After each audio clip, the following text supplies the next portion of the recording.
Hello, everyone. Today is Thursday, the 24th of March, 2016. My name is Chris Ellis. This is the World Crypto Network, and we're coming at you with a Bitcoin full node update. And I'm joined by a very special guest today, as well as the usual lineup. Uh, we have OKToshi with us today, and he's going to be talking about his own full node project. Remember that when I first started this project, I did say, I don't own this, I don't want to own this. There had been people before, and I think OKToshi will talk to us about his previous work. I think it predates my initiative, but there were people for many months before me that were making Raspberry Pi full nodes, and there were actually, I think, a year-old blogs that we'd found of people trying to run a Bitcoin full node on the original Raspberry Pi versions 1 and 2. Obviously, back then, the circuitry wasn't so good, like the processor wasn't fast enough, it didn't have enough RAM, so really it wasn't very good. But now we have the Raspberry Pi 2, and more recently, the Raspberry Pi 3. Things are starting to get interesting, such that you've had companies like 21 Inc. release their so-called Bitcoin computer. We think that's a little bit of an overstatement, but nevertheless, what it demonstrates is that people can have autonomy and self-determinacy. They can actually build these full nodes on low-cost hardware and actually start to program. Remember that Bitcoin is programmable money. So, without further ado, OKToshi, welcome to the show. Tell us all about yourself. What's your story, man? Where are you coming from? Hello, Chris. Thanks a lot for the invitation. Well, we started with the Bitcoin full node ROKOS project around April 2015, and we released the first version around June of 2015. As you say, I totally support the idea. It's not like if we own the projects. These are open source projects, so everyone can support or give their skills into the project, so everyone can benefit from them. We started the project directly with Bitcoin, as it's the king of the coins, you know, the real father that started everything. So just for that reason, in my perspective, it must have the first place always. I know some people says that a new technology would cover it up, but I mean, it's Bitcoin. It can adapt, it can grow, it can just get those new features that the other coins are trying to implement. So yeah, the first one was directly called Core version, and it included a Bitcoin client and an OK client as well. I'm the lead developer for OK Cash cryptocurrency, so I started the system with both of them. Then, as time started to pass, we started to evolve the system. The first version was for the Raspberry Pi B+, and it was able to be used in the Pi 2 as well under the Wheezy release version. As the system evolved, we started to get in touch with other currencies. We released a second version that included Litecoin, Dogecoin, Bitcoin, and OK Cash as well. It got a pretty nice support from the Dogecoin community. The Litecoin community seemed a little in doubt, I believe, because it was a real new system. And as with every new system, people tends to be worried about the security of it. So it's totally understandable. But we continue with the project. We went back to the basics with Bitcoin and OK Cash, and I decided to implement a new way to find funding, because as you know, we love this, we love the art, but we gotta eat as well. So, well, I decided to try to not bring that cost to the final user by instead getting in touch with the direct developers or community managers of different cryptocurrencies that would like to join the system. That way, we're getting some donations, some funding. We're calling them claims. So any real cryptocurrency that would like to support their communities can claim for a position. That way we're not, I don't remember the English word, but I think that way is more fair with everyone. So everyone can join, really. Great, great, great. So let's just back up a little bit. So are you the lead developer of OKToshi, the founder? What's your role there? That's correct. I'm the creator and lead developer of OKToshi as well. And how old is OKToshi? We started OKToshi in November of 2014. So okay, yeah, because I do remember almost a year and a half. I do remember hearing about it. I can't remember though. So what are the differentiating features? What was the motivation behind starting OKToshi? Well, I started in the cryptocurrency environment, like fully, in 2013. And I started working on supporting different projects like Mooncoin, Dogecoin, all the old ones.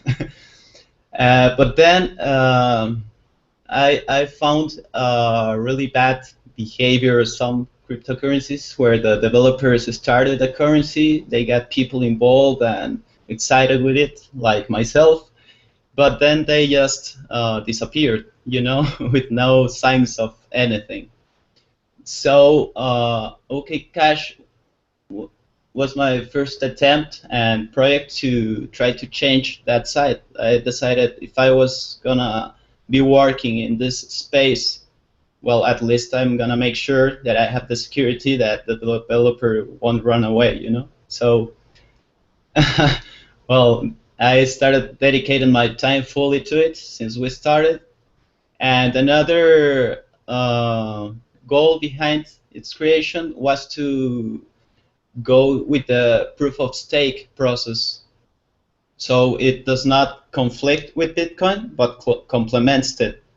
Maybe in the future we can make some kind of mechanism where some Bitcoin users could gain some OKToshi stakes or something like that, or vision for the future. And as the proof of work environment, it's already like gathered with a lot of big miners. The little user or the new users to crypto might find it a bit hard to gather their first Bitcoins. So that way, yeah. I see your point. I want to jump in though with a question, which is like with this proof of stake. One of the things that I do like, I'll start off with the positive. Because overall, as you may have known from if you've ever seen me previously, I'm very skeptical of it in the sense that I'm not really sure what it's proof of. Like when Sonny King first proposed, my understanding was Sonny King was the first guy to propose it with Peercoin. Correct me if I'm wrong. Yes. And his idea was that it was a hybrid model where you had some proof of work and some proof of stake. And this was twofold. One, to ensure the security, obviously, with the proof of stake. And at the time, because it was so early, he went with SHA. Since then, obviously, Litecoin decided to go with the other one, which Script, which was because obviously if you start an altcoin now with SHA-2, you're just going to get hard fork to hell because there are so many powerful ASIC miners. It's impossible to bootstrap. It's one of the reasons why Ethereum didn't do it.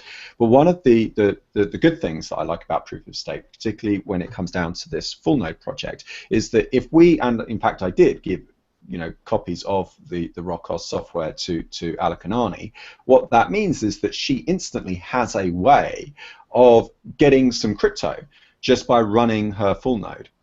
Is that correct? Because she doesn't have to do very much. I mean, aside from having a few OK coins or a few OK exactly.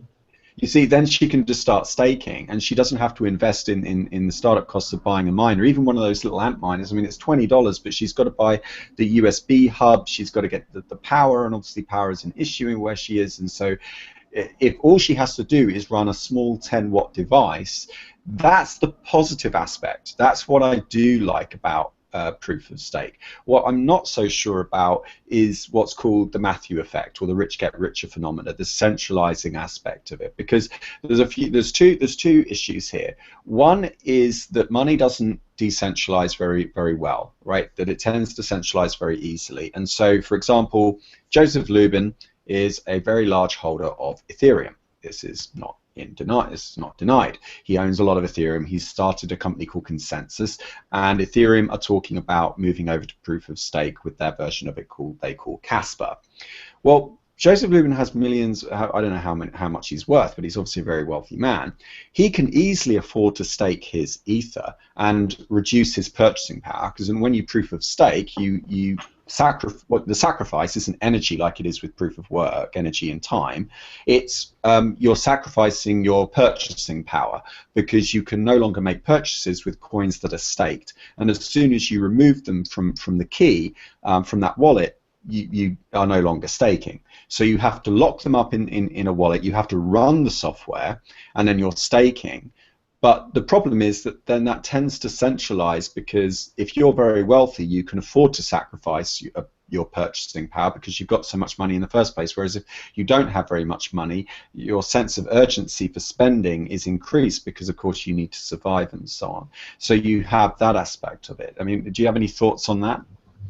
Yeah, I totally agree with you about this centralization problem that started with proof of stake coins.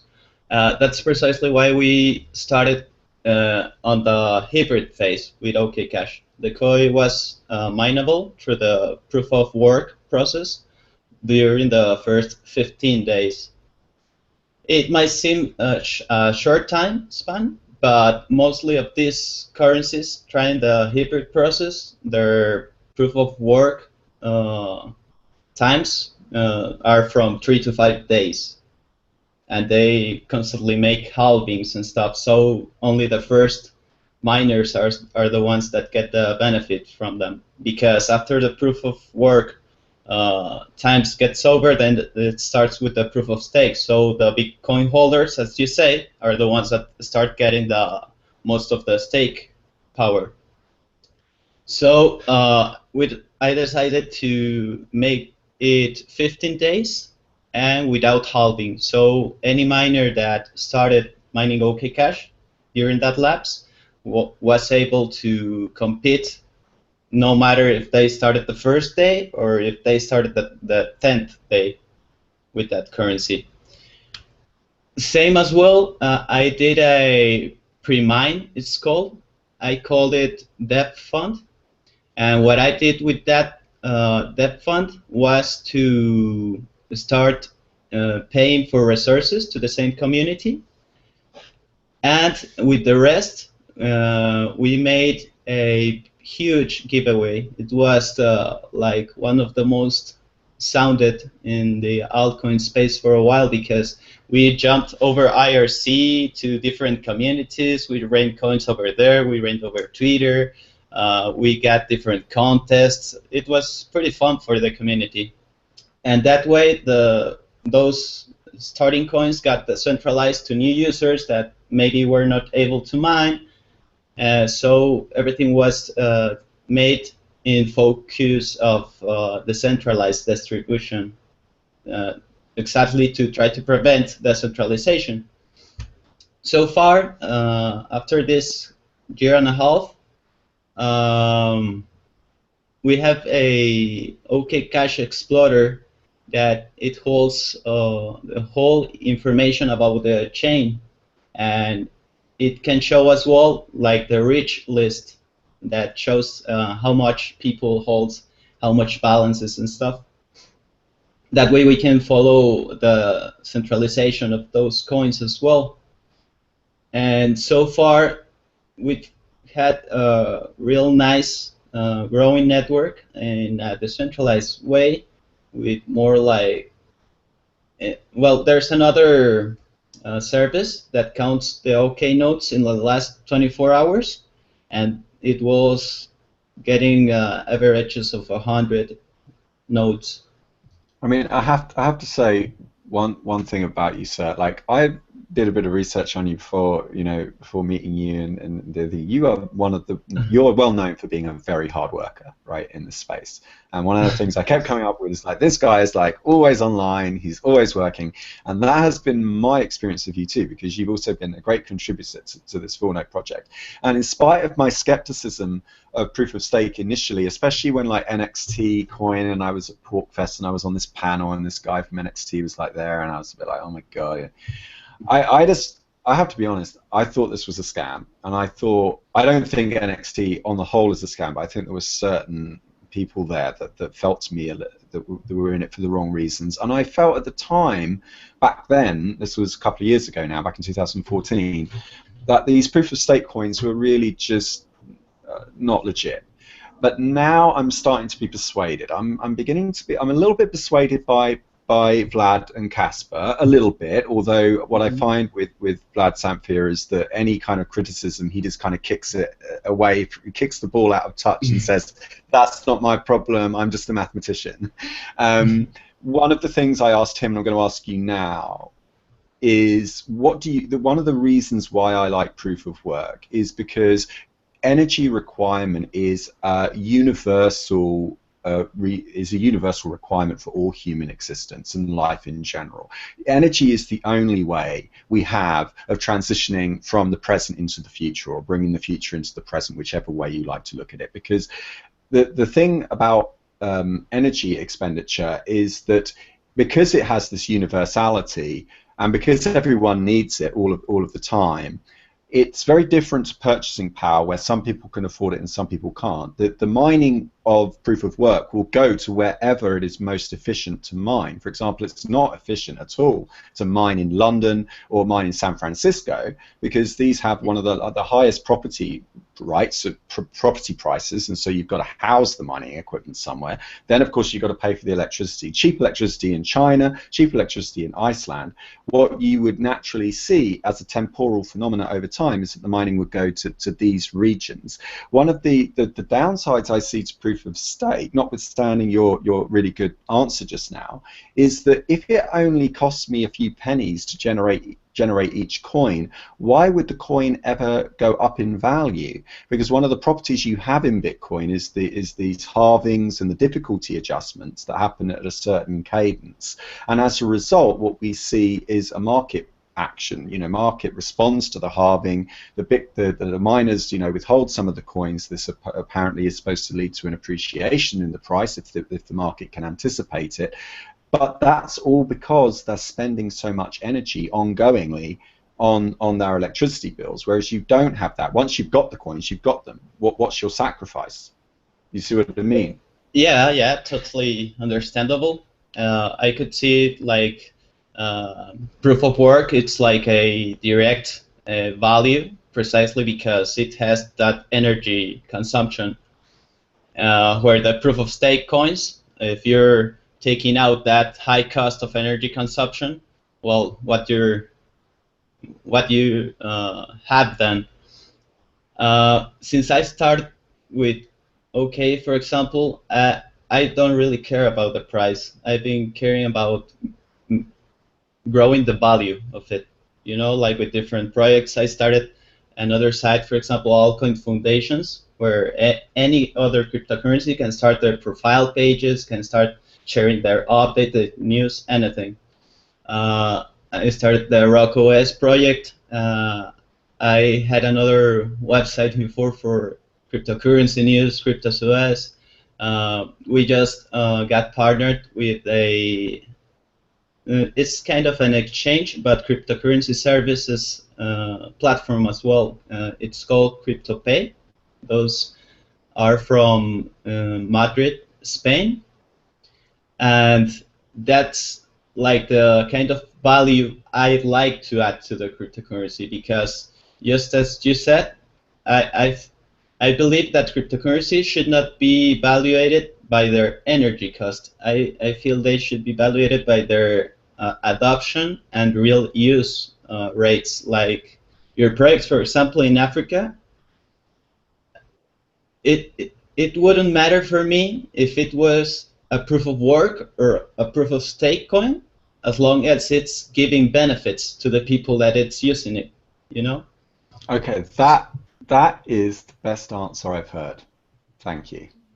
No one like Vlad. When I asked him that question, he just kicked it into the side park. He was just like, "That's not my area. I'm a mathematician, not a sociologist. I don't deal with That's a very good point. Okay, so you're saying that the value should come from its use.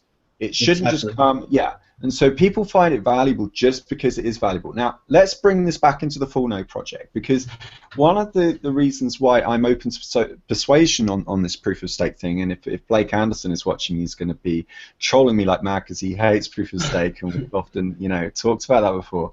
And he's like, why are you going to the dark side? And it's like, hang on, okay, I am always open to persuasion on any number of issues, unless you're like some crazy Holocaust denier or something. Please don't talk to me if you are.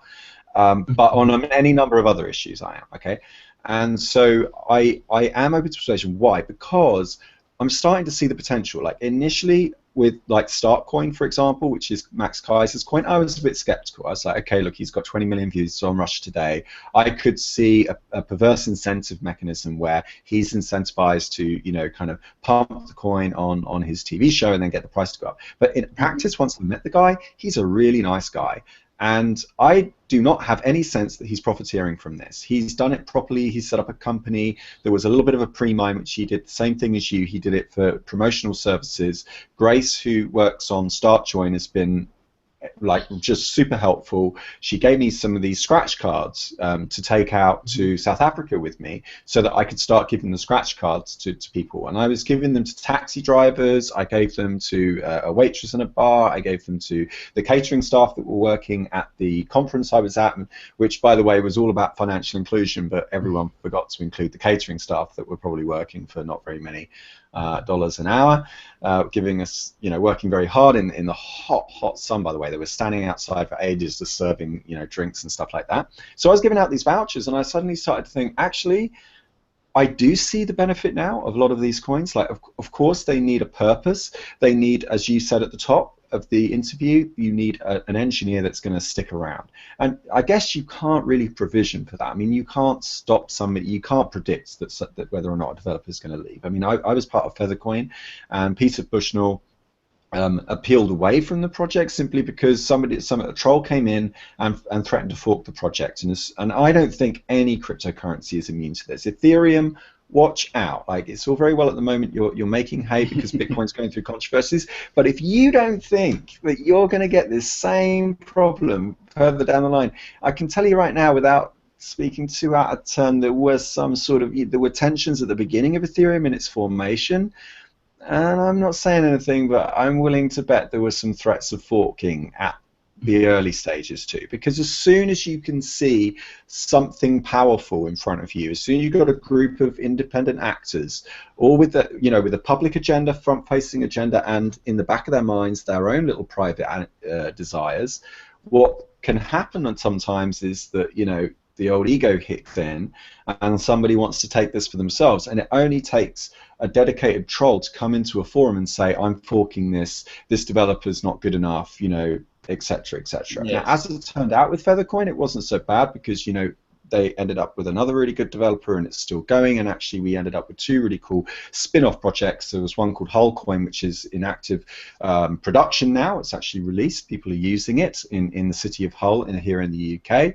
And you had the open source 3D printed point of sale that Uncle Muddy produced, which can also obviously be used on any cryptocurrency. So there were a few things, and then of course there was there was another piece of software that was used to timestamp the mag links of torrents as well. That came out of Feathercoin. So Feathercoin did produce a lot of really cool stuff. It had a marketplace. It got people engaged that I think otherwise wouldn't have got. But then following Feathercoin, you had Dogecoin.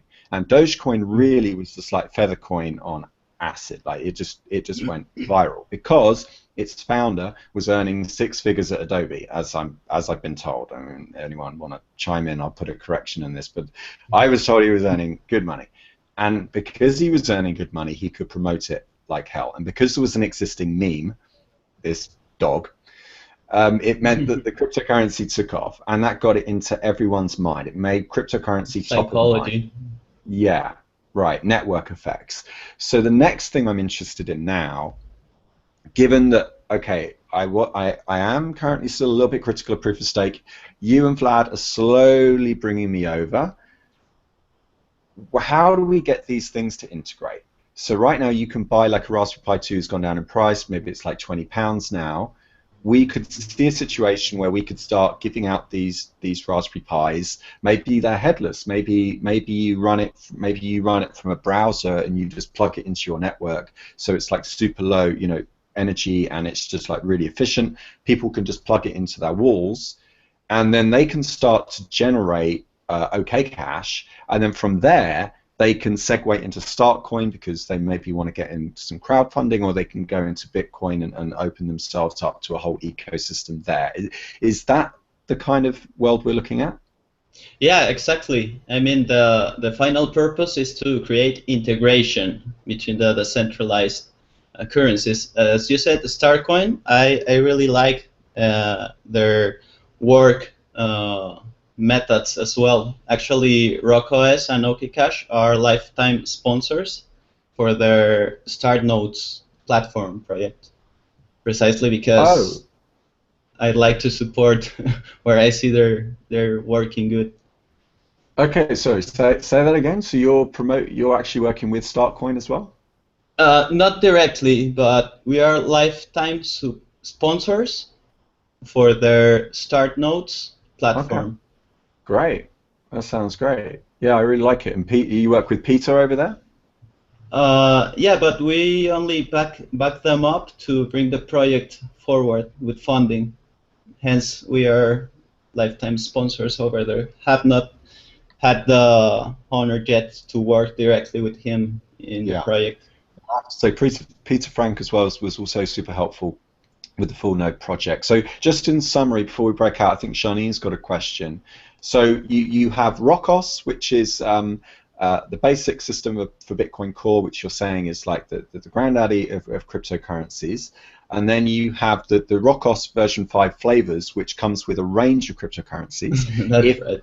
And if you run a cryptocurrency, if you're a community manager of a cryptocurrency, and it's got all of the virtues that we talked about, it's got to have a purpose, it's got to have an active developer that's going to be sticking around, then you can approach OKToshi, and there will be some negotiation, I understand, and some money in consideration for your time, and you will then implement it into the ROKOS Flavors operating system, or the ROKOS, that people can then download and put on their Raspberry Pis. Yeah, that's correct. Actually, we have precisely those requisites that you just said about the cryptocurrency communities that would like to integrate into the system. But as it's hard to trust in this crypto environment, I mean, anyone could join and start telling you that they're really mean it and they're gonna stick around. But that's why we made the claims. So.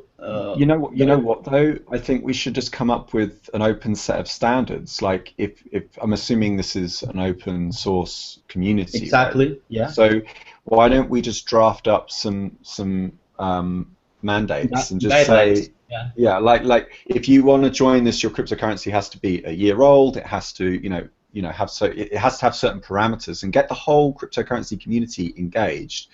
About it, so that everyone can at least agree on what we're going to agree on, because otherwise you're going to get some cryptocurrencies claiming favoritism and all this kind of thing, and what we don't want is division like we've seen in Bitcoin Core lately. Exactly, that's an awesome suggestion, and I think we have to implement it, because the way we was doing was with the claims. So every cryptocurrency can get a claim with 1 Bitcoin. That's the donation claim for the cryptocurrency. But I really like those guidelines, because it really makes the cryptocurrencies work hard to get to that point. So then they can get the consideration to get added into the system, and it's increased the transparency, as you just said. Yeah. Okay, so Janine, our producer, what's going on in the troll box? Any questions? Did you have any thoughts or questions you wanted to add? There's nothing in the troll box. The only question I had was whether OKCash has a limit on how many coins can be made, because obviously one of the important things about Bitcoin is that it has digital scarcity, and I can see a problem happening like with any proof of stake coin, where, you know, you like with Bitcoin, you have to, you know, you can't just sit on whatever your stake is. You have to keep mining it. Whereas proof of stake, you could literally, you know, have a large amount of coins and sit on it and accumulate all these coins, and eventually, I don't know, does OKCash have a limit on how many coins can be made, or? Yeah, okay. I totally agree with you about the scarcity issue. As most of the proof of stake coins, they have no limit. Well, they tend to limit, if you look into their codes, they limit to around 2 billion coins, and they have 5 million out in the market. So that scarcity won't get kicking in that currency. With OKCash, there's a hard-coded limit at 105 million coins. That's 5 times the Bitcoin coin cap. That was decided that way as well to help it impulse or work for microtransactions as well. So that can work in a psychological way with the community. So instead of having to spend .0015 coins, they can spend in more consistent unit coins like 15 OKCash and stuff. And about halving, there's a different way of halving in OKCash. The first year, OKCash had a 69% proof of stake return. This second year, it has a 20% proof of stake return. Next year, it changes to 10%, and the year after, it gets to a fixated 6%. Okay, so you have a halving system like Bitcoin. A kind of, yeah, exactly. I mean, I'm watching the system not too different really from the proof of work method, like from the psychological aspect, because in the proof of work kind of system, either way, if you want to mine the coin, you will have to buy the miners. So there's an investment over there, you know? Yeah, those miners can be used for something else later, for another currency, okay, but you have to make that investment. In the proof of stake coins, you don't have to make the investment in the equipment, but you have to make it directly in the cryptocurrency, so you can have staking power to gather those returns. And in the distribution, that's the related aspect we did. That instead of halving, we have the full year of the same rate of proof of stake, and then the next year it changes until we get to the 6% to keep it attractive for new users, but to not make it like overinflated, because everyone knows like the 69% rate, the 20% rates are not sustainable anywhere, you know? Well, OKCash has been sustained at the first year. It came out with a positive growth over the investment charts, and that was on top of the 69% stake. So we're trying to fight the same proof of work issues, but in a proof of stake work model. Okay, and yeah, we also have a question from the chat box. Eric Culver is asking whether the Lightning Network is centralized and whether people have control of their own private keys on the network. Okay, so when it comes to Lightning Network, the reason I feel that this question is relevant, we can't necessarily address this directly because Lightning Network is still on a testnet and it's very, very nascent. It's not fully developed, but the idea behind it is that you're still using some of the core properties of the public key infrastructure of Bitcoin. It's just that you don't have to use the mining, you're using Bitcoin as a protocol, but you're not using the network necessarily. You can actually create your own sidechain, your own adjacent testnet, if you like. But then what you have is this property of pegging. So you can then peg the price, and you can trade your actual Bitcoins on the main net for your coins on the side chain net. It's a very big topic, possibly too much for us to go into.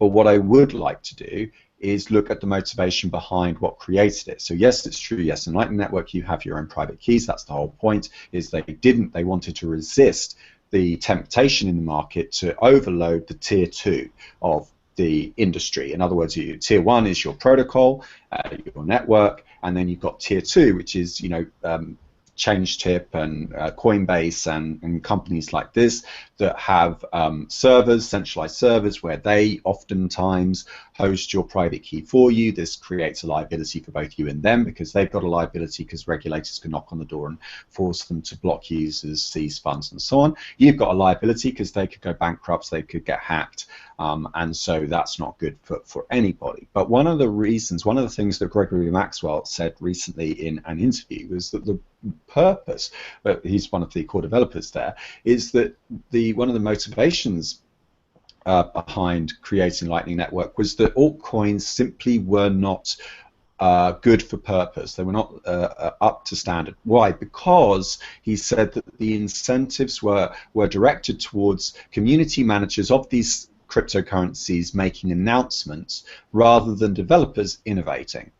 So you create an altcoin, what's the first thing you got to do? You got to get traction. How do you get traction? Do you do that by innovating? Well, not really, because any scientist will tell you the pressures they come under when doing their PhDs is you've got to make the headline sexy. You've got to make the abstract a little more, grabbing. And so they write, these really interesting scientific papers, and they're doing these really interesting projects, and the developers of the alt currencies too.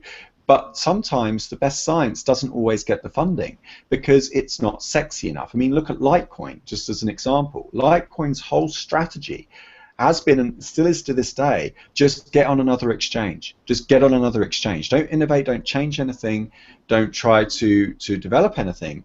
Just get on to the next exchange, so that we can get the price up, so that more people can get exposure to it, so that we can all speculate. When's LTC going on GOX? That was the classic thing that went around in 2013. And so Maxwell's criticism of the altcoin space is that it doesn't really help overall with the innovation. If anything, you're actually redundant, because now you've got all these otherwise really talented developers working on these altcoins, chasing investor sentiment and trying to get the price up. Whereas actually what they could be doing is all helping out on Bitcoin Core and Lightning Network, so that we could actually all focus on doing one thing really well. Do you have any thoughts on that, OKToshi? Yeah, I fully agree with Matt's first description of the alt currency space, because when it started, it was basically that, a lot of people trying to get rich from one day to the next one. So a lot of new coins, actually, they did not bring any new innovation at all, but they keep changing their slogans and catchphrases. Like, for example, that Dogecoin.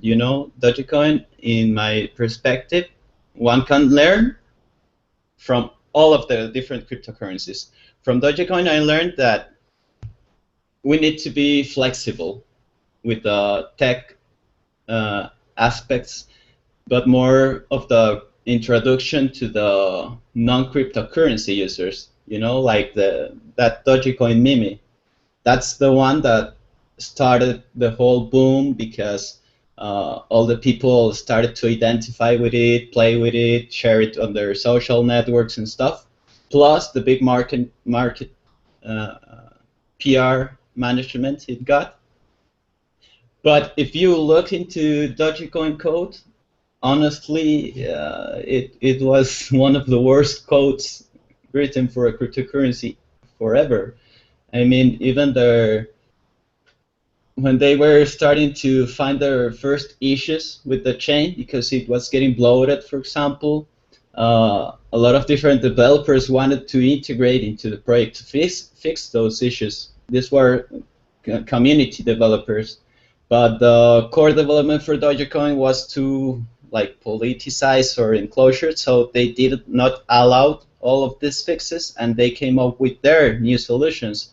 That's when they break up that fixated cap they had, for example, because when they started they had a fixated cap, but then They did what Janine was just saying. They took out scarcity, and now it has no limit to grow.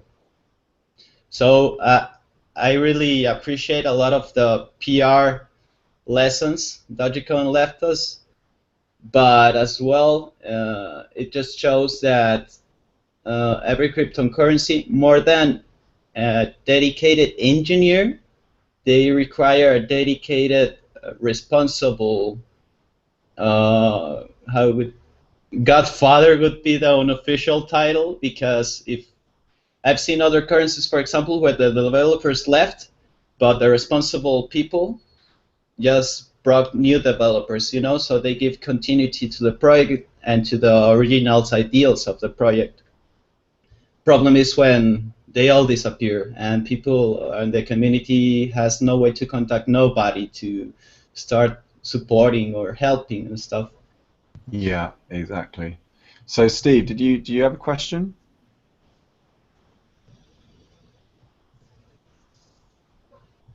Sorry, yeah. I was wondering, is there a minimum amount of OKCash needed for staking, or is No, is not at all. People can have one OKCash and stake. The only difference with the quantities they have in their wallets is how constant they will see their stakes coming in. But this can be a little bit tricky because the way the OKCash is fixed is that it will pay you that percentage for the year, but it does not matter if... Sorry, I keep hearing a loud sound in the background. Oh yeah, Steve, you need to mute your microphone, mate. Oh, thank you. Yeah, as I was saying, if you have, for example, one OKCash in your wallet, you might go the first week without noticing a stake coming in, but the second week you will see the stakes, or the third week. But after the whole year, you can see that the average, it will be the precise 20% that it's in the code. So if you start the year with 10 coins, at the end of the year, you will have 2 coins. It will not be like you have the first stake in January and the second in March, but you will have the 2 coins because they will get into the stake system as soon as they can because of the other currencies. So it's compounding. It's compounding, in other words. Okay. Exactly. It's like a savings. To make all the payments. Exactly. Okay, so it's like a savings account. And I did have a question as well. Yeah, can you use offline wallets, or does the private key have to be in an online state in order for it to work? In order for it to stake, the best staking method is to have it online, because that way it's really supporting the system, which was one of the first goals of the proof of stake system. So more nodes get into the network. But as well, if you have your wallet closed, let's say for a month, you open your wallet and those stake weights will get computed in the chain and you will get the proper stakes as well. It's not like you don't have to have your wallet online the whole year to get the stakes. You can have it online the first month, then close it 2 or 3 months, then open it again to get your stakes, and that way it's not like a rule, an enforced rule. Okay, that's very interesting. But I actually suppose what I mean is, for security purposes, some of the early POS coins, you had to have the private key in an unencrypted state on the device. And I'm just wondering if with OKCash, can the private key be encrypted? Can it be in a paper wallet, but you still kind of run the node in some way? Is there a way of doing that? Got you. Okay, and the proof of stake, it has evolved a lot since the first coins appeared. Actually, one of the most advanced POS systems, in my opinion, would be Blackcoin. As they keep innovating, Rata is one of the best developers I know in the cryptocurrency system, and they're actually under the POS version 3 system. They've been fixing a lot of issues, exactly like those centralization attacks or security features and stuff. same way they have been depuring the blockchain and stuff. With OKCash, I'm directly basing all the proof of stake system on the Blackcoin proof of stake system to prevent all these issues. Okay, so someone can have that private key on the machine, but in an encrypted state and still be staking. Yeah, in the same wallet. If you encrypt your wallet and you have it online and you would like to start staking, you click on the unlock wallet button and you have an option where it says unlock only for staking. That way, your wallet will be, your private key will be unlocked to allow the process of staking, but it will be encrypted in the way of transactions and readability, so nobody can have real access to your funds. Great, and we have another question from the troll box, Janine.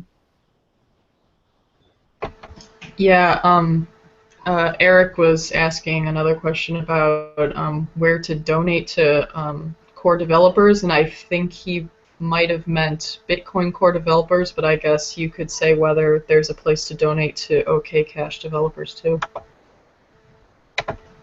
Yeah, how do we pay you, OKToshi? What's your tipping effect?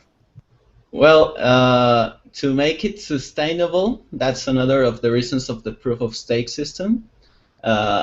Since I started the coin, I expected to follow the same Bitcoin ideals of decentralization. What I mean by it, that at the moment I don't get a direct payment from OKCash. I only get donations from the community under an address that we have over the announce and forums and stuff. But recently I've been having a lot of interactions with the Dash community, and I took a look at their budget system. Wow, they are really advanced on those sites because it's a real decentralized way of paying the developers, but not just the developers, but any new community member that would like to propose any new project to the currency. So I feel in the near future we will be implementing something like it over OKCash. Oh, very good, very good. Yeah. I'm all about that. I like the Dash community as well. I think they've got a little bit of an issue because the masternodes are now very centralized. The masternode operators obviously have an incentive to keep it centralized. And so every time, like, I've gone to the forum and say, hey, we should make a Raspberry Pi, masternode, for which there are actually instructions, and I have built one and I gave one to Alakanani as well. The only problem is it costs $6,000 to run a masternode. So they're working on these light nodes, but I agree with you. They do have a very good system for donating to projects at Dash. I do like it over there, and I hope that, yeah, you can, because one of the disappointments I have with Bitcoin Core is that it's not transparent enough in the remuneration. So we don't exactly see where the money's coming from. And this is one of the reasons why they've come in for so much attack from the people that are advocating for some of these hard forks like XT or Classic and other ones, is because they're saying that the incentives are not clear, they're not clearly defined. And the accusation is that Bitcoin Core is now colonized by Blockstream, which is Adam Back's outfit, and Blockstream has recently raised a lot of money, and they've got like 5 or so developers working on Core. And actually, one of the things that one of the Blockstream employees said to me when we were in London together is he said that we are Core. When I said, do you have any Core developers, he said, what do you mean? We are Core. We've got Maxwell, we've got blah blah blah. I'm like, okay, that's an interesting way of phrasing it. It's just, I'm not averse to funding of Mod. I am not against people getting paid. I created pro tips so that people should get paid for their work. I just think that it should be transparent, and like you need to lay that out. And I know that's awkward for a lot of people. Some people feel uncomfortable showing how much they're getting paid. But hey, look, if you're embarrassed about how much you're getting paid, you're probably like charging too much. Like really, like I all of my donations are transparent. I earn 99% of my money via crypto. I don't know, actually, yeah, 100% of it. I don't think I get any money from anywhere else. Last time I was paid in cash must have been like maybe a year and a half ago, somebody asked me to do some consultancy work for this company, and I just did a couple of hours, and I got paid in some fiat money. But yeah, I guess ever since then it's all. Oh yeah, Indiegogo. Sorry, yeah, we did raise some cash on Indiegogo. But aside from that, it's all been in crypto, and even that money was for a crypto project. So yeah, I think it needs to be a bit more transparent, and I think that if you are a core developer of Bitcoin, like I don't know many of you, you know, Peter, Todd, I have a lot of respect for you, man. Gregory Maxwell, I love you guys. You're super smart people, but I don't see you advertising your Bitcoin addresses. Gavin Andreessen did not advertise his Bitcoin address. He hid it. It was somewhere. We did find it eventually. It was hidden in two places. He hid it on like a one-name profile that he had, and then it was hidden in one of the pull requests, git commit things for tipping. He kind of had one in there, and I'm like, if you're the lead developer for Bitcoin, publish your damn Bitcoin address. Like, put it in your Twitter handle, put it in your GitHub like description. Like, it looks really, really bad on the community that you're the lead developer of this cryptocurrency and yet you don't solicit donations.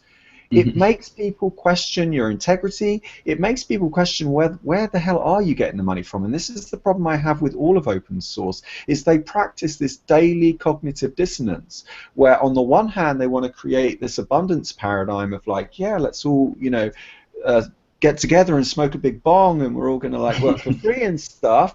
And on the other hand, they're like overcharging their employers and then using that money to fund these free projects. So actually, it's not free because it's actually offset by these corporations that are funded by VCs. Where do they get their money from? Well, they front load these companies like Twitter that make no revenue for 6 or 7, now 10 years old. It hasn't made any money. YouTube hasn't made any profits. Facebook and Google obviously make profits, but that's because these are giant corporations. But some of the smaller, still yet popular social networks have not made any revenue, and that will end up coming back to bite us because they will have to find the money from somewhere. Anyway, I'm going to get off my soapbox now.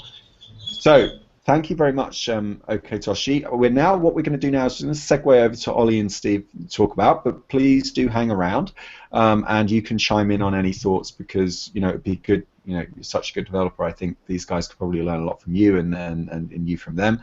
So, Ollie, what's up, man? How are you doing? What have you been working on? My bot. Oh, I've been working on no, is don't tell us about your bot. What else you? No, I mean I'm going to do stuff with the bots to do with Bitcoin now, like block notify.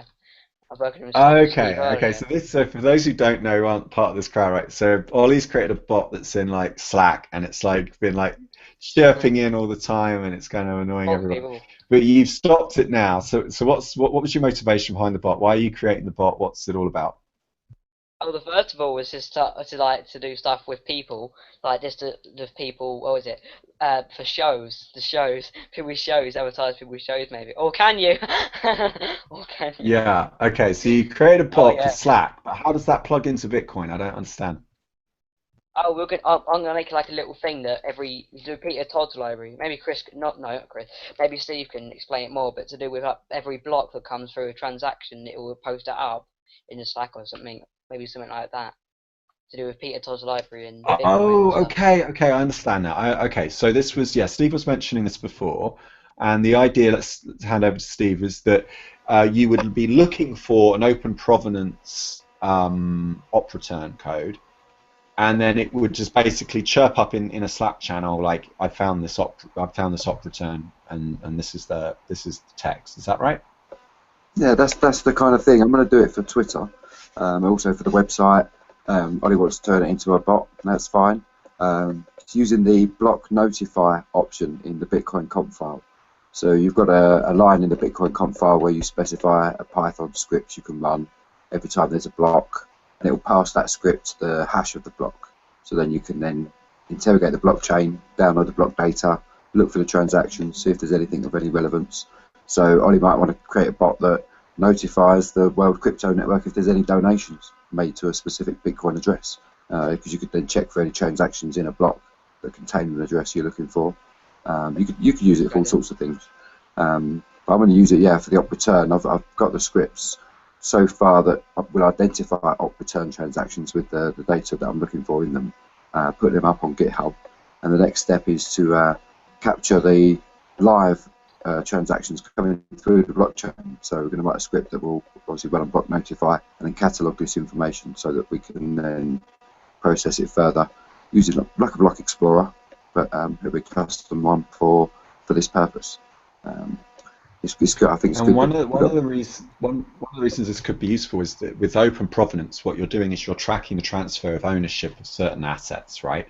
So if you've got a stream, like a Twitter stream, where you can track the transfer of ownership, people don't have to use something like a block explorer or something as complex as that. They could just simply, follow this Twitter account, and then they can see all the transfer of ownership in real time in an easy to digest manner. Absolutely, yeah, that's a good idea. Yeah, because we'll put it into a MySQL database for display on a website, and then obviously tweet it in real time. So you could quite easily use hashtag for object identifiers. People can then follow that Twitter feed. Yeah, that's a great idea. Once we get the information from the Bitcoin Block Explorer or from the blockchain and put it in the database, we can do quite a few different things with it. One of the companies that I'm working with and has been very kind enough to lend me an office for a week is Everledger, and Leanne there, who's been super great. I just want to give an official shout out right now. It's working on something similar, but although this one is specifically for diamond trading, so it's not like it's not quite the same as what you're doing, but it's similar in the idea that you're trying to track these diamonds. It's a very, very hot political topic, particularly with gold and diamonds and so on. But I think that what you're doing is setting out, Steve, is an open standard, similarly to the World Citizenship Project, where it was basically a process and a protocol for people to follow, so that you didn't have. And one of the things that I like about it is that all the guts and the nuts and bolts are on the outside of the protocol. You don't have any of this, obscurity where you're like, creating this nice bubblegum UI and you're papering over everything, and then you're just giving everyone an API to call. And it's like, oh, don't do that now. Like, because if users can't feel the grit and the ground beneath them, if you start putting them on pillars, they can't feel the earth beneath their feet. They're not really grounded. They're actually just dependent on you. And as soon as your supports and all your investment disappear, they come crashing down to earth, and it's like, oh, now I've got to deal with the reality. And I was so used to being up in the clouds because everything was taken care of and I didn't have to worry about it. So what I like about what you're doing is you're using zip files and you're actually showing people the process that it goes through. And even if open provenance doesn't end up becoming the de facto standard, people will at least understand what's going on under the hood of whatever top layer that your user experience that ends up coming about. Because if people don't understand how these cryptographic hash functions work, while they're important, then really the developers are going to be the priesthood. They're going to be the elite, and they're going to end up controlling people that don't understand it. There's a certain amount of literacy that I think is necessary amongst the general population.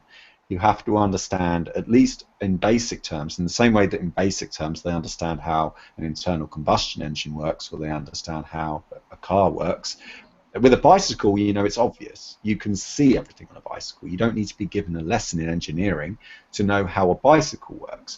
But that doesn't mean that you necessarily fix your own bike. You still take it to a mechanic. These engineers are not going to be out of work just because people understand the basics of how the code works. Just in the same way that there's still a big market for bicycle mechanics. So that's the way I see it, and that's why I like what you're doing, because it actually demonstrates to people how it all works on the outside, and then you're building a bot that then will look for these codes and then we'll display them in an easy to digest way. Absolutely, yeah. And also, if we then can capture the transactions, put them in a database, we can then open source that database and also the code that does it, so that anybody can then, on their own node at any time, fully independently, central repository of this, and then anybody can run the code and then extract the information from the blockchain and seal the transactions. It's all just there. Giving people the tools that they can use to see how it's done, create their own chain and do this as well, so that they can get their hands on it, get greasy if you like with the bicycle chain. Yeah, right.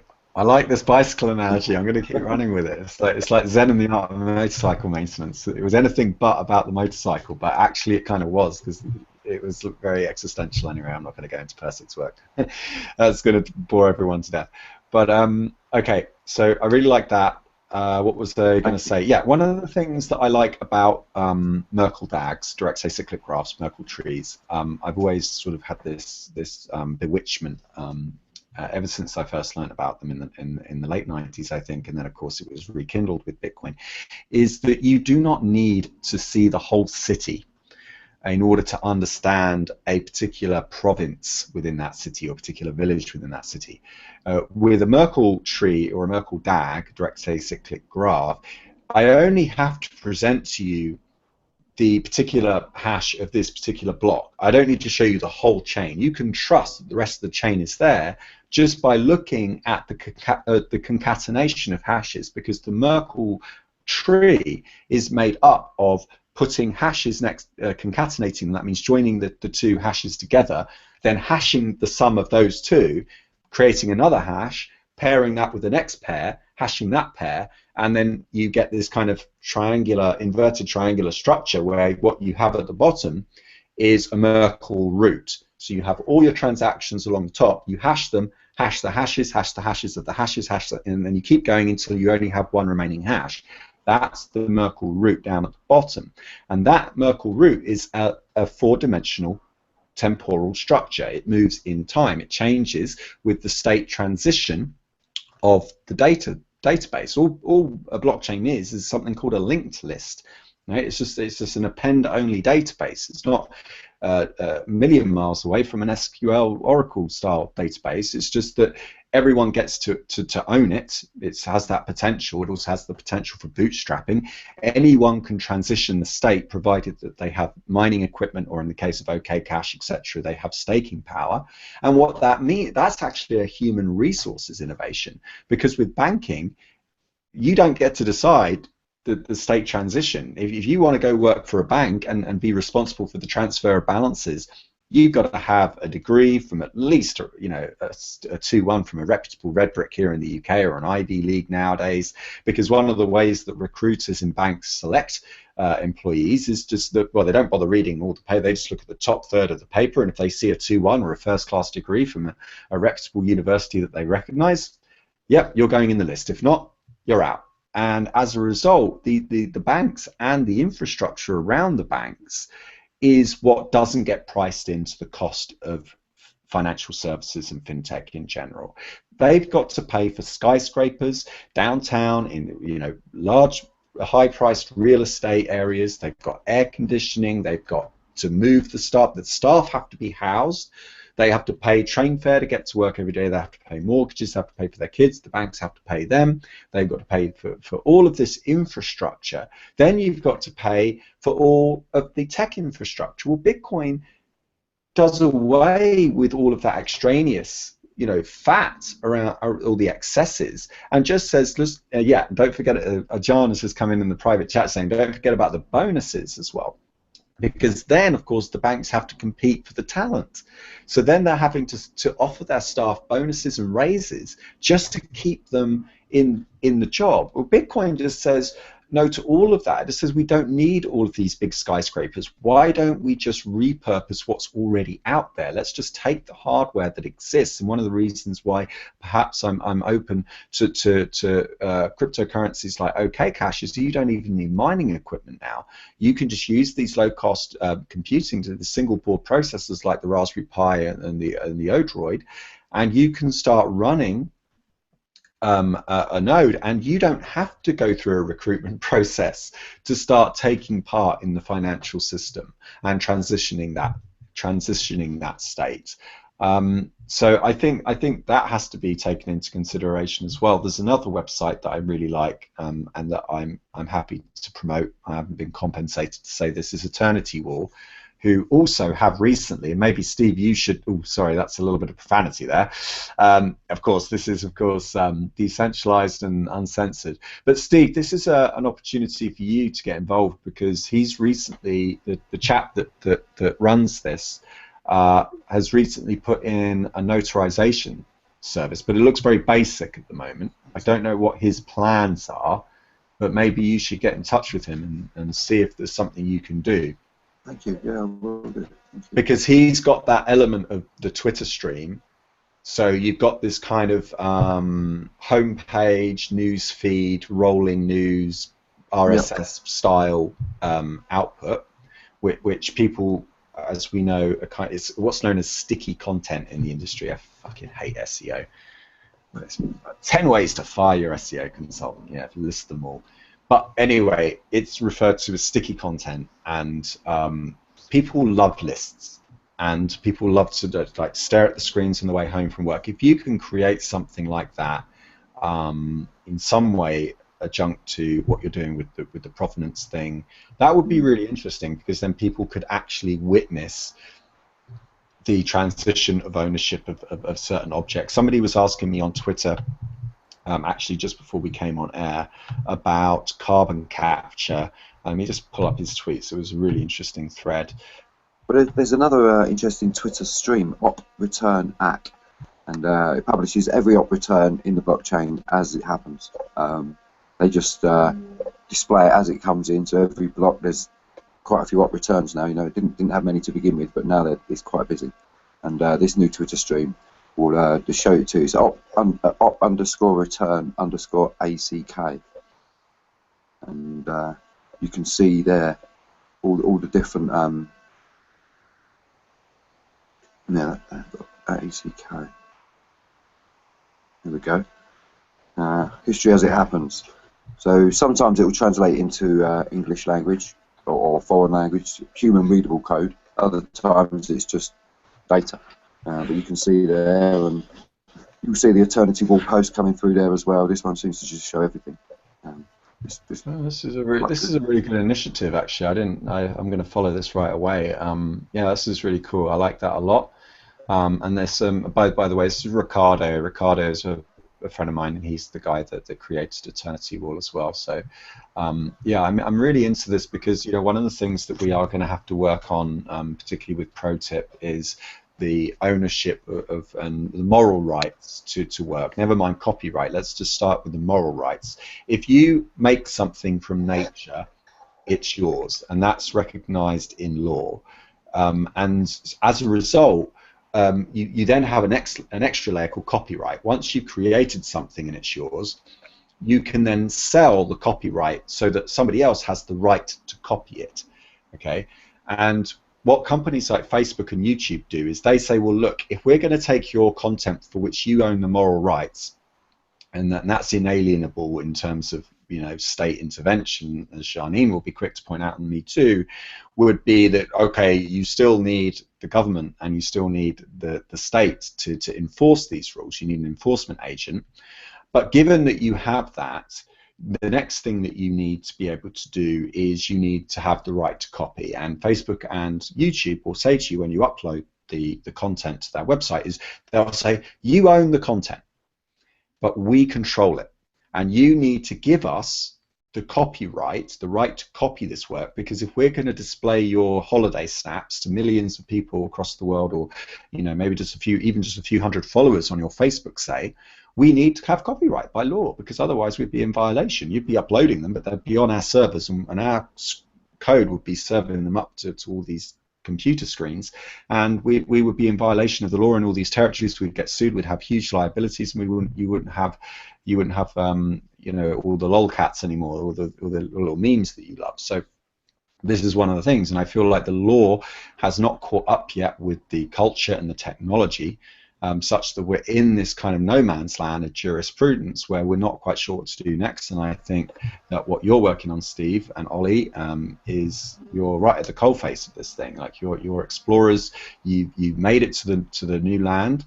and you've reached the shoreline, and you're making your way into the jungle, and you're still trying to work out what this terrain is, how we deal with it. And I think there's no better way of doing science than simply performing experiments, reporting on those experiments as early as possible, getting as many people to repeat the experiments. And I don't see that happening at Ethereum yet.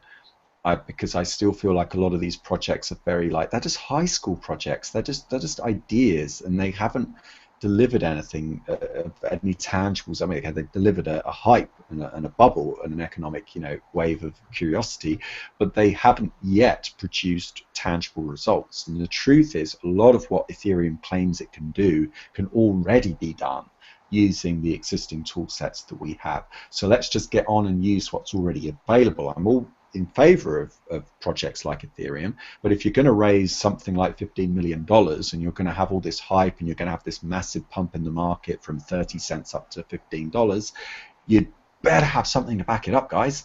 Otherwise, all you are is just a pump and dump coin, and you're going to fall into the same trap that Litecoin fell into, which is the strategy just becomes, let's get to the next PR announcement, let's get another bank on board, let's get another exchange in the way, let's get something out there.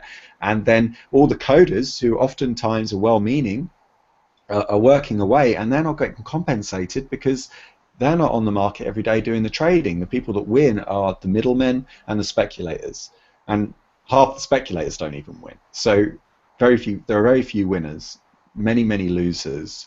I love what you're doing there. And yeah, and so I just wanted to say this is really good work. Anything else you want to?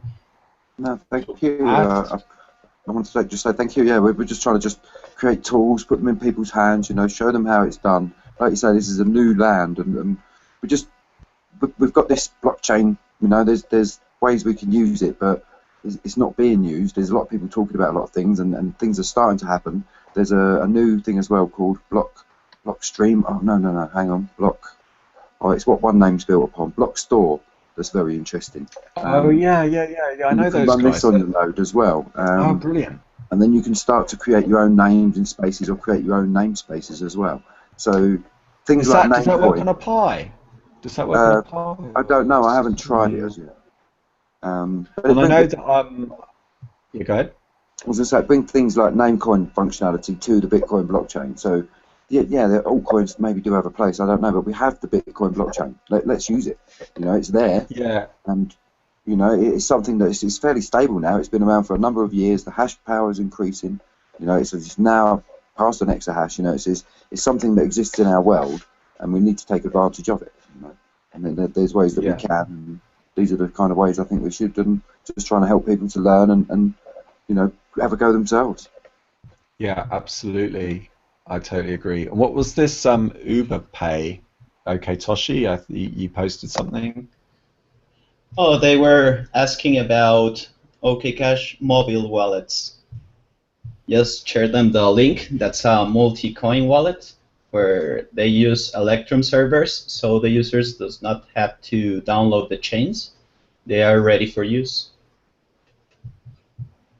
Great. Okay, I love it. Actually, I wanted to ask you a few things then. Okay, so we're going to wrap up the show now. It's been nearly an hour and a half.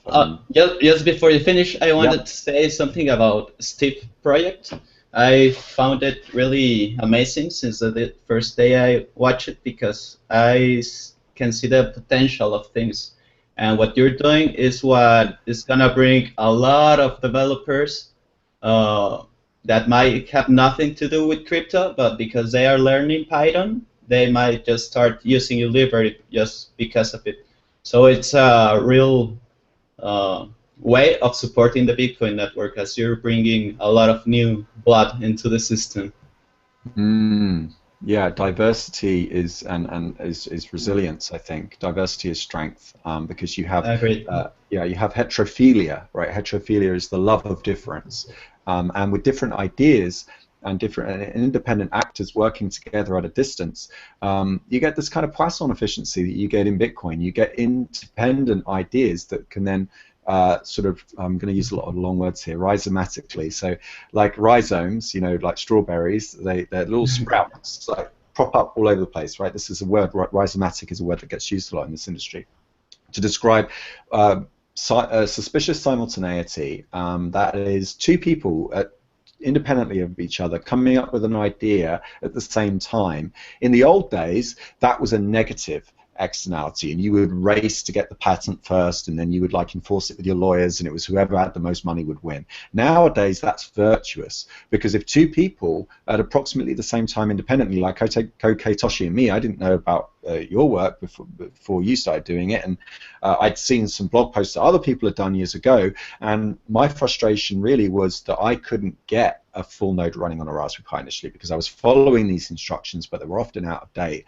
And I thought, hey, you know, I would really like it if there was a team of people dedicated to continually updating and upgrading Bitcoin software on these low-cost devices, because what about places like Botswana and Sierra Leone where they can't afford, like, to download the blockchain in Sierra Leone? I did a back-of-the-envelope thing the other day. It was going to cost orders of magnitude, tens of thousands of dollars, because they have to buy their internet in bundles, in prepay bundles, and they don't get like you can in certain regions buy like the subscription monthly services, but not everywhere. And there are parts of countries in Africa where you can only get the internet by buying prepaid bundles, and you have to pay something like, I think, $3 for 15 megabytes. And so I was in the spreadsheet, and I was like, to download 66 gigabytes of data, which is what the blockchain currently is, would cost you a fortune. And so we can use SneakerNet, we can pass around memory sticks. You have to be careful because you know it's not zero knowledge proof once you're on a memory stick. Yeah. But we can do something about that, can't we? Because we've got hashes, and we can create ISO images, and people, you know, we can do all this kind of stuff. Exactly. Just as you were saying, there's in fact in some zones around the world where you have a limit on the bandwidth, where you can only download, I don't know, 5 gigabytes per month. So it's absolutely impossible for them to download the chain. Yeah. That's it's actually quicker. It's quicker for me to FedEx it to them than it is for them to download it. Quicker and cheaper in most cases to the third world countries. In fact, I'm from Mexico, and a lot of small towns over here has the same issues. They don't have internet services, but they have light and water. You know, that's all there is over there. So I was really fortunate to get to know you as well, and it was precisely because I started sharing the Fullnode hashtag like you do. So it's when I started reading about you, watching the project and everything, and I started ROKOS because all of these companies that were selling the device for $200 at least, but with no support, no anything. If you want anything else, you have to pay more and more and more.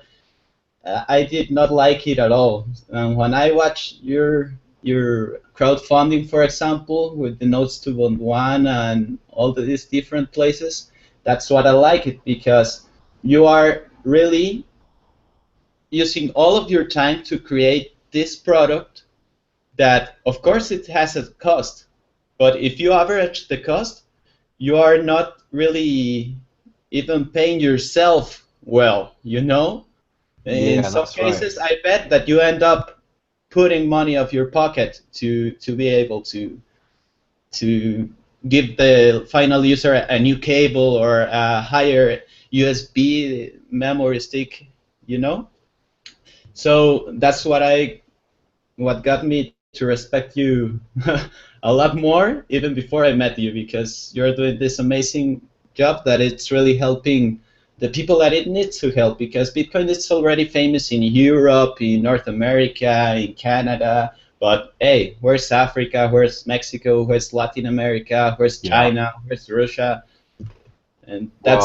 Well, yeah, absolutely. Thank you very much for your kind words. And what I would say is it sets a dangerous precedent, right? When you say, let's make the protocol so bloated, so big, and so dependent on expensive hardware, like I believe a 2 megabyte block size would do, that essentially what you're saying is that everyone in an African country needs to be dependent on a Western country in order to get a claim on what the truth is, right? Because now you've got they are forced to use Western services like blockchain, like, you know, all these Coinbase and all these, and then take nothing away from the people that work at these companies as individuals. These are perfectly good, honest individuals. It's just look at the precedent that sets. Look at the image politically. Like, when have we seen this before? We saw this in the old days of feudalism and colonialism. It did not lead to good outcomes.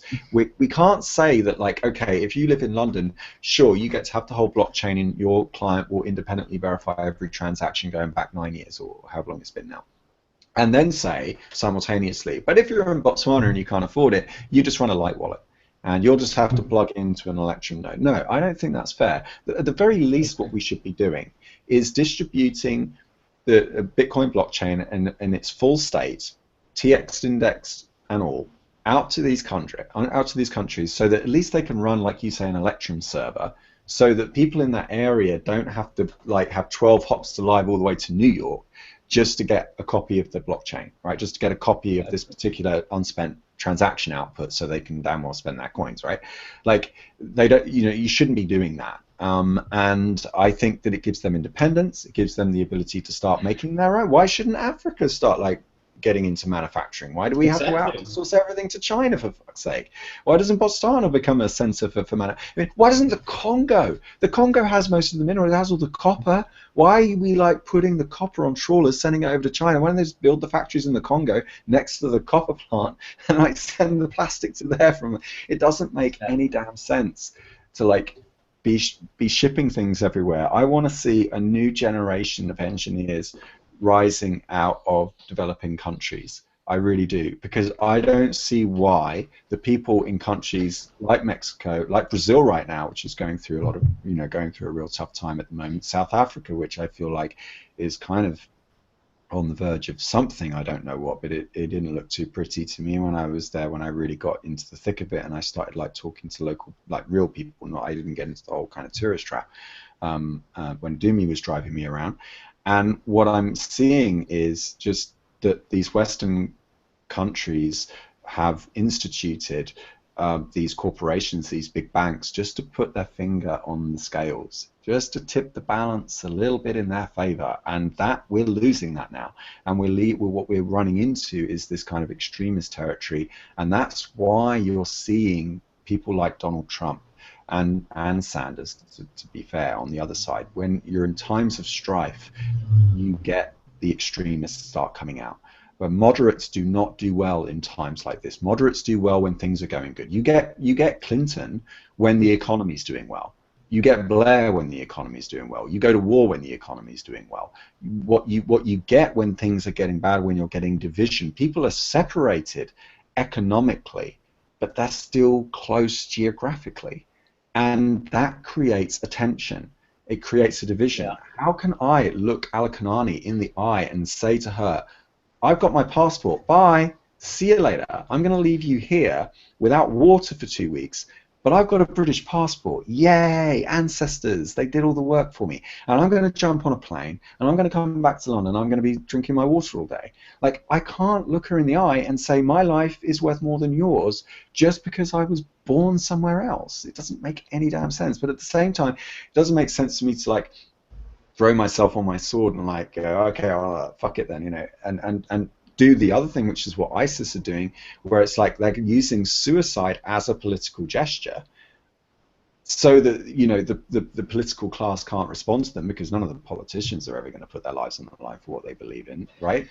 And then they play the media, the ISIS, the way they play the media so well, and they create these atrocities and the graphics and the imagery that they create. They know damn well that the people are going to be photographing these bombings, they're going to be live streaming these things, that the news will be there, the news anchors are going to be there within 15 minutes, and they are going to be showing the smoke and the bodies and all the atrocities, and that's how they get support. Because they get support because they see, they get the disenfranchised, the young people that feel disenfranchised, that don't feel like they're being listened to, they don't have anything better to do, and so they go fight for something where they feel they can have impact, and it leads to all this death and destruction, and it is so, so sad to me. And one of the things that I hope to achieve in my life is to really just inspire people and educate people about these technologies so that they can take back control for themselves, so they can feel confident and independent for themselves, right? Because everyone's got dreams and everyone has ambitions. It does not matter where you come from in the world. Everyone has that. And if you're in a country and you can't achieve something, and yet you can see it on your phone, and you can see how other people are living in other parts of the world, you're like, why isn't this me? Distance feels like such a deceit, and it feels like such a disgrace. And anyway, I'm sorry. Yeah, but no. It's all bundles together at the end of it. But you're right. I mean, when the times are desperate, is when the hardworking people are just trying to figure it out, and the fanatics are the ones that screaming the shouts and calling the shots.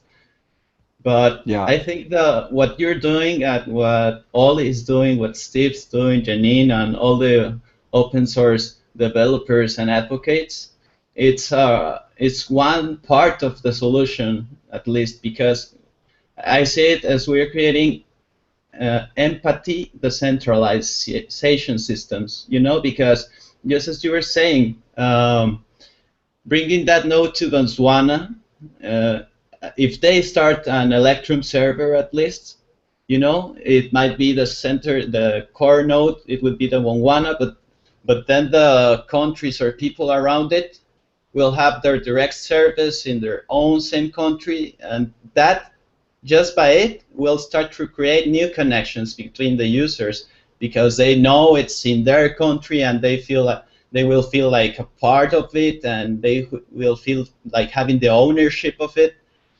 So that by itself starts bringing people together, So I think it's the best way to proceed is just like you're doing. I love that phrase I think you had over Twitter. I'd like to leave the word better that when I was there, or something like it. Yeah, leave the world better than you found it. Leave the world better than you found it. Yeah. I think that should be one of the core goals and I think it is, even if every open source developer does not come to it, but that's one of the core reasons why we are open source, because we would not like to make something that if we died tomorrow, it will just end, Yeah. We would like to create something that hopefully it will bring some change, or at least some awareness that there's this kind of chances to try to create a new or a better society, or try to be better with each other by fixing all the struggles that everyone is having. Yeah, absolutely. Well, look, what I hope we can do then in the future is I'd really like to do a video with you in the next few weeks if we can, just showing how to actually make a full node, or one of your ones. And in particular, I'd like you to educate me as well about systemd, which I'm kind of new to. I did end up getting around the problem with systemd, because when I was, I knew what systemd was already, but my understanding was that the Linux community was slightly divided on it, and that a lot of people didn't like it, and so there is actually a group of people that just uninstall systemd altogether, and they just go back to the old way of doing it, which is kind of where I'm going now with the latest release. I have now finished the disk image, so I want to just finish this show with an apology that some people have said, where are my notes, where are my notes? Unfortunately, I'm very, very sorry. I take full responsibility. I did get waylaid in South Africa, and then when I got back, I came to being homeless, and so I had to kind of, sort my living situation. I now have a somewhat stable living situation, so I've finished the Fullnode software, so it's ready to go, and then this Easter weekend, I'm going to basically just be making those full nodes. I've assembled them already, I just need to put them together. So most of the full nodes are going to go out next week.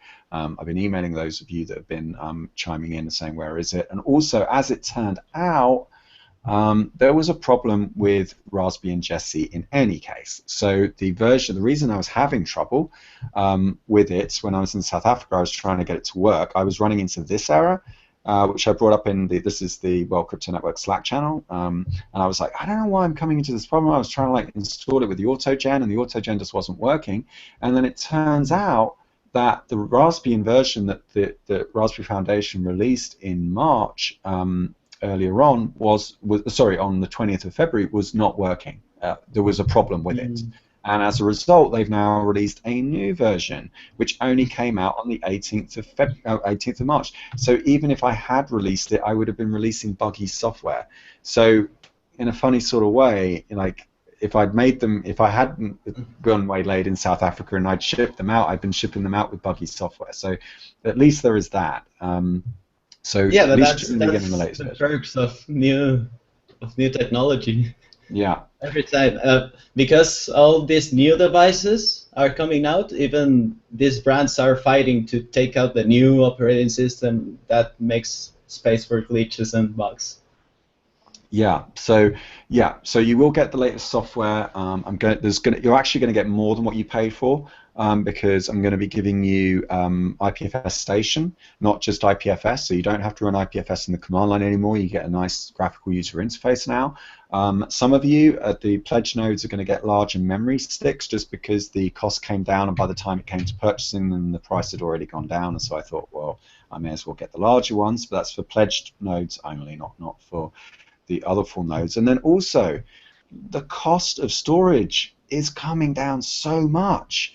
So this device, when I first started, was over £50, and this is like a tiny little thumb drive, 128 gigabytes. USB 3 is now down, well, it's down 24% just in the last however long, just in the last month or two. But before that, when I was looking up these thumb drives, I ordered one from China, and it was like, quite expensive.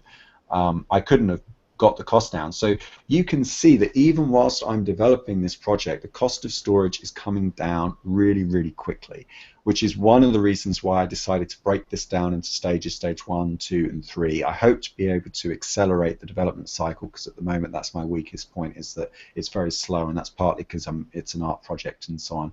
But hopefully, OKToshi, we need to be doing a live stream and actually getting our hands dirty, and I'd love to learn from you more about systemd, creating the Bitcoin service. How do you set up a full node? Like, go through that whole process of because, for example, your one is much prettier than mine, right? So you've got like the little icons and stuff, and I had to Google that and work out how to do that. But you know all that stuff, so I'd really love it if you could do some documentation with us and show us how you actually create that pretty interface and how people can customize it for themselves, for example.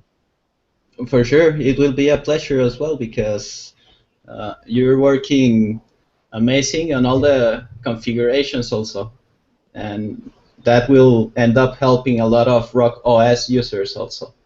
So if there's anything you need I can help with, come in and just let me know so we can talk about it. Yeah, that would be great. Okay, well, thank you very much to all of my guests today, to OKToshi of the ROKOS software. The links are in the description below. You can check those out. Also, thank you to our producer, Janine, who's doing an excellent job.